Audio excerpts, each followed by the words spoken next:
Thay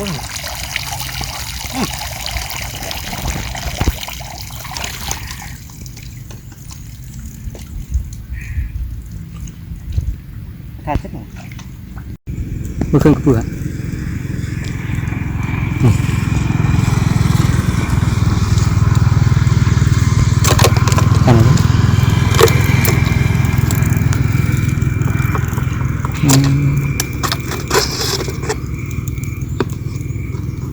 Ôi, ôi, đo mặt ra nó. Nó. Ô này. Vì buồn, cho mũi crop ra hả?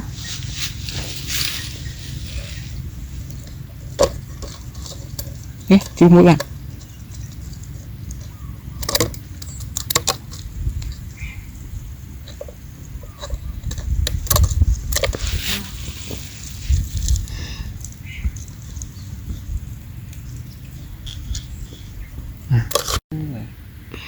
Chân nhé.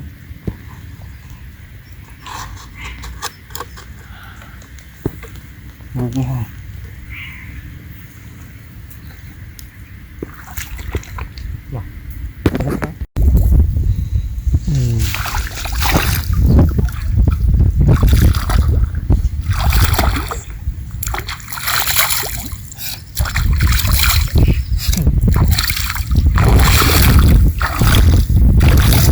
Cô có ngọt bát đấy.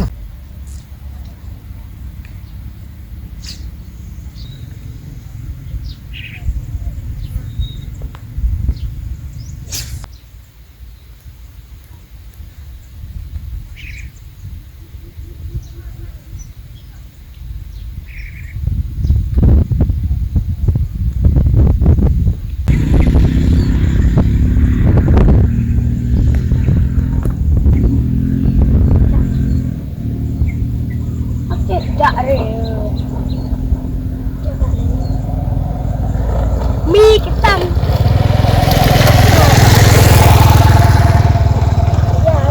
Dạ. Ở cái rôm này tiền. Nè. Thôi mày. Mà thịt đó túc tiết. Ô, rôm bên. Ồ, bàn mũi bạt. Tiết nè.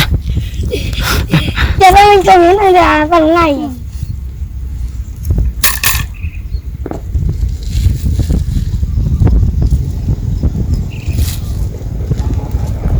Vườn lù là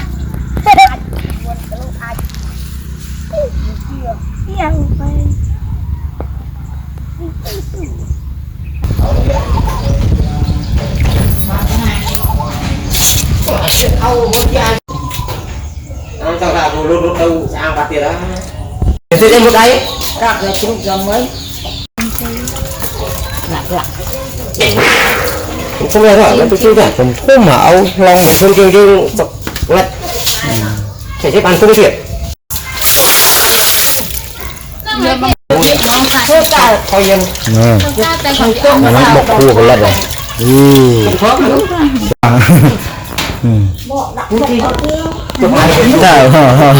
Wow.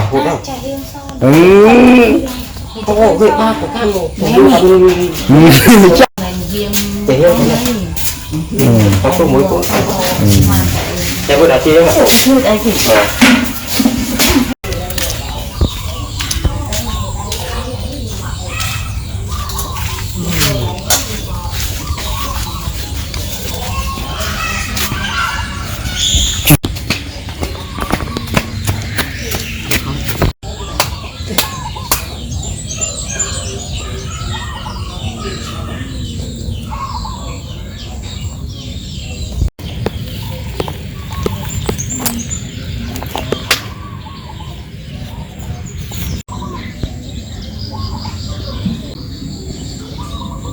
Ý cái mày thật ý lưu của cái hồn ô thọt ngày ý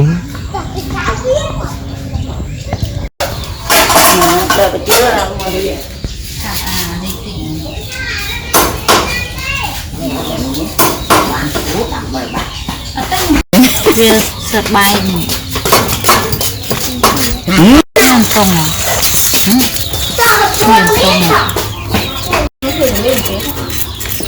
thơ tới chứ hạt từ đẹp rồi trong xã có luôn classe là ốc đuôi một cái vật tắt một đó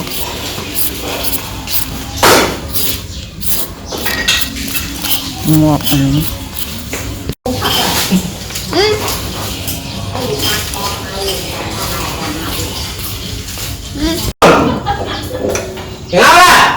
đã đưa ra có mát á trôn có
đau kho cái nhỏ ta lo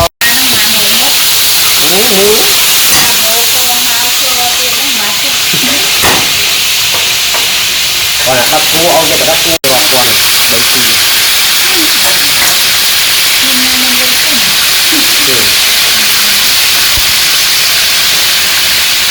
cái tàu khi một cái tàu đó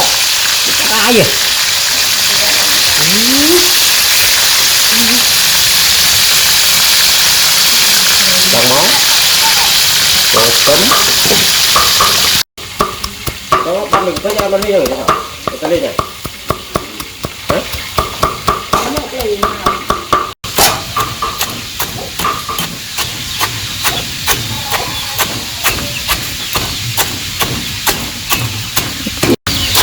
tự bán rồi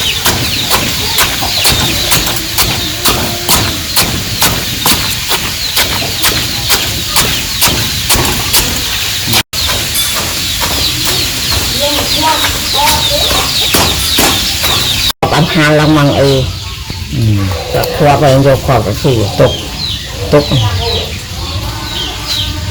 nước khao này có tôi này năng ói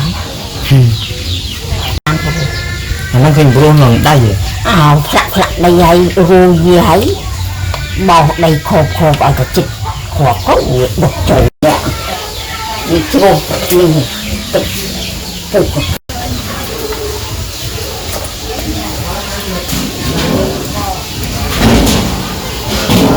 còn điện đai đây là bà muối có rồi bố chui này bạc lại mà trên đây đi tới thật không vui là ăn luôn hố đã tia này rồi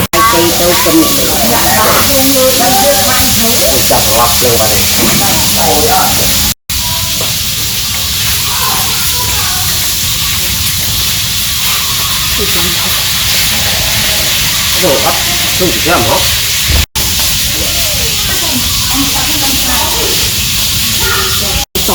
đào tôi cũng ban đầu một hôm nữa nhưng mà ham cho ban thịt rất đau hầu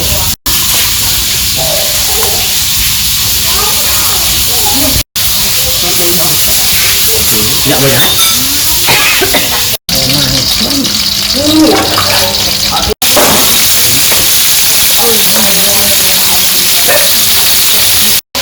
mình thì thu không thì anh em rồi ăn thu hai ngày ai đã không một khu ở đây khu đây một tí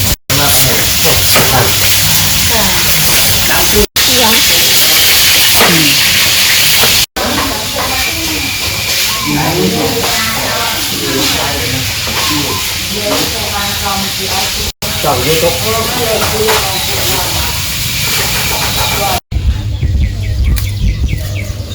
nghe một màu ok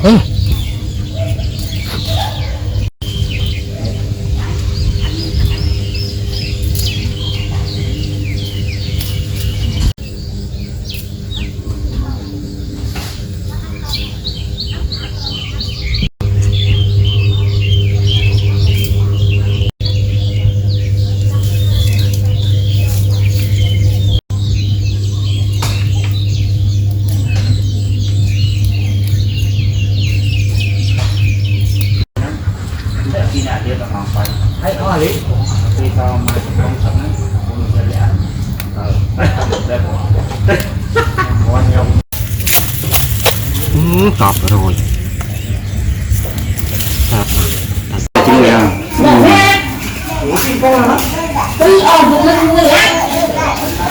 thấy đang mạch chi đang bị đả thèm lâu lâu đó mà cái đó lên đả con cái anh con nữa nó vậy cái đùa tăng là tôi muốn con ra lắm không biết đó là con người chẳng có rồi tôi là đá bốc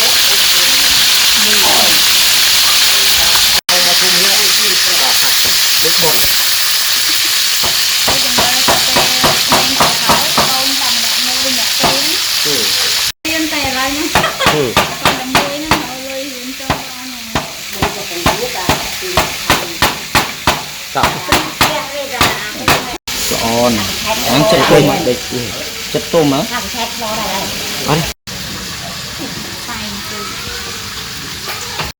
mà cũng ăn đi tôm mắt tôm cũng ăn cái đem rồi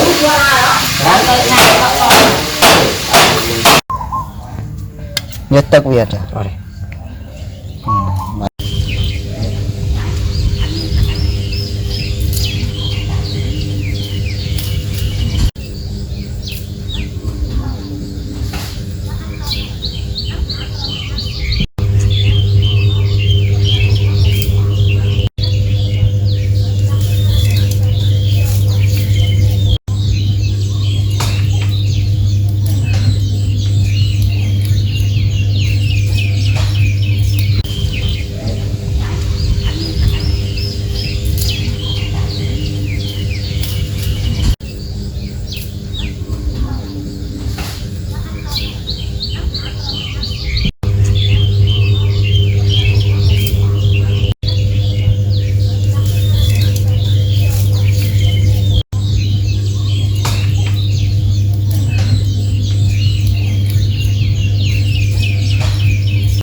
đi mà qua kia đi không bao nhiêu là ha con chuột đầu chân lại mình tự lực được hao đi mà không ơi rồi mau cho là quan như là quan màu nó chạy o hỏi mà mới máu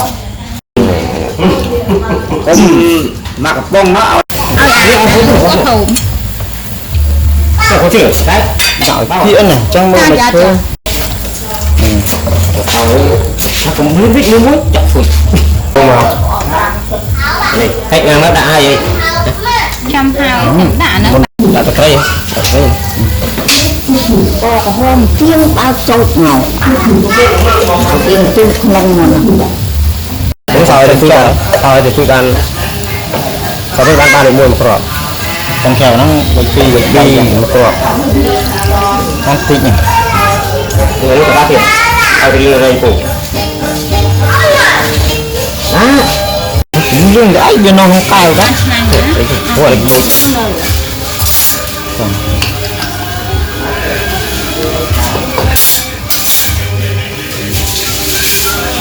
tin xanh là có phèn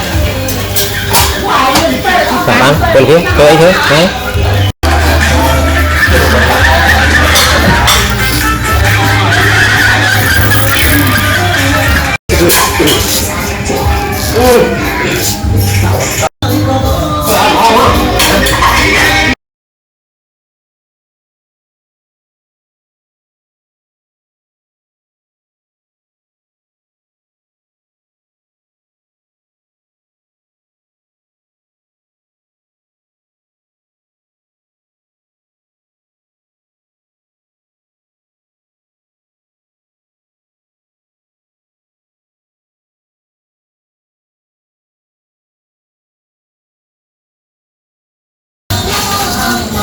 Nó còn đạp lâu lên cái chú gì môi này là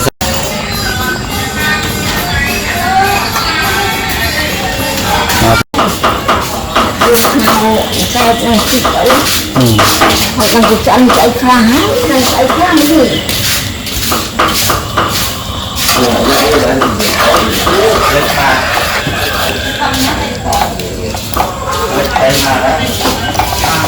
để thao trong vào này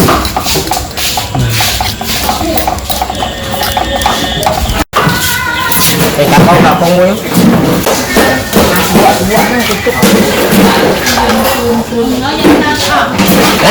làm ra muối rồi nè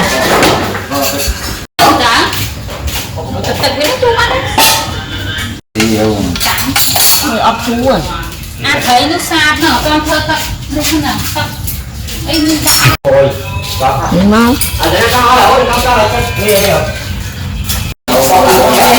lâu cái là này không phải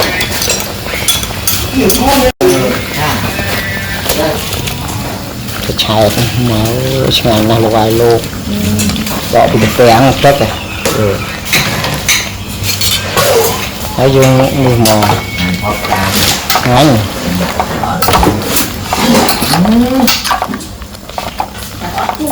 chuyện gì vậy rồi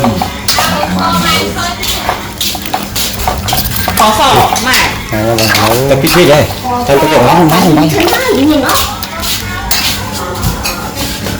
đào bê tập trò đấy đào bê là năng vì nhọt chắc lẹ được cò mà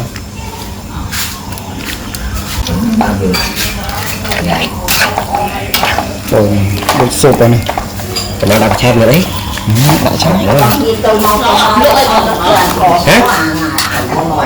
sao đây đấy lo sao đấy để kho ở đây học đây liền với dùng hỗ trợ cô đã đây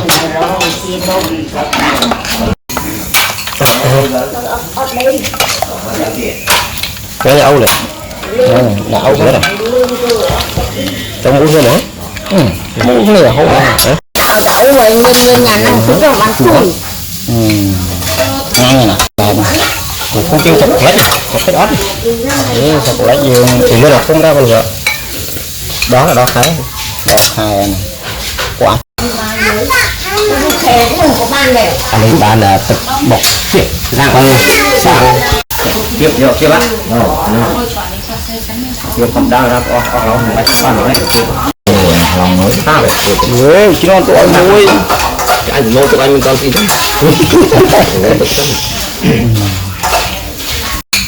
bây giờ ăn bây giờ nhau coi chất hết đâu nhỉ đong ồn ta và mình đưa cái gì người năng lang mòn đưa lên này hai đứa bạn sức khỏe nhé họ đặt bắp túm có ấm đi vậy cả điều ra lâu đi rồi rồi nồng lâu quá tên lộ mưa không nước cái là chưa trang chưa prai à cái tia anh là này con thế nè nè ai cái người thợ tạp anh văn đã tuyệt hò cả nó về lâu đi rồi cái việc lá thôi cái theo ta đó chẳng